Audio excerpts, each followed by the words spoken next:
ഈശോ മിശിഹായ്ക്ക് സ്തുതിയായിരിക്കട്ടെ. നോമ്പിന്റെയും പ്രായശ്ചിത്തത്തിന്റെയും നാളുകളോടെ നാം കടന്നു പോകുമ്പോൾ തിരുസഭ മാതാവ് നമുക്ക് നൽകുന്ന സുവിശേഷ ഭാഗം യേശു ശിഷ്യരെ പഠിപ്പിച്ച പ്രാർത്ഥനയാണ്. നമ്മെ വേദനിപ്പിച്ചവരോട് ക്ഷമിക്കാൻ, നമ്മെ മുറിപ്പെടുത്തിയവരോട് കരുണ കൊടുക്കാൻ നാം കടപ്പെട്ടവരാണ്. സ്വന്തം കുറവുകളെയും പാപങ്ങളെയും ഏറ്റുപറഞ്ഞ് അവയെ പ്രതി ദൈവത്തോട് മാപ്പിരക്കുന്ന ഏതു മനുഷ്യനും ദൈവത്തിന്റെ ഹിതമനുസരിച്ച് പ്രവർത്തിക്കുന്നവരാണ്. പ്രിയ കുഞ്ഞെ, നിന്നെ വേദനിപ്പിച്ച, നിന്നെ കളിയാക്കിയ, നിന്നെ മോക്ഷപ്പെടുത്തിയ വ്യക്തികളോട് നിനക്ക് ക്ഷമിക്കാൻ സാധിച്ചു?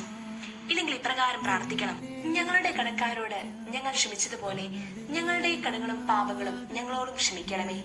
ഞങ്ങളെ പ്രലോഭനത്തിൽ ഉൾപ്പെടുത്തരുതേ, തിന്മയിൽ നിന്ന് ഞങ്ങളെ രക്ഷിക്കണമേ.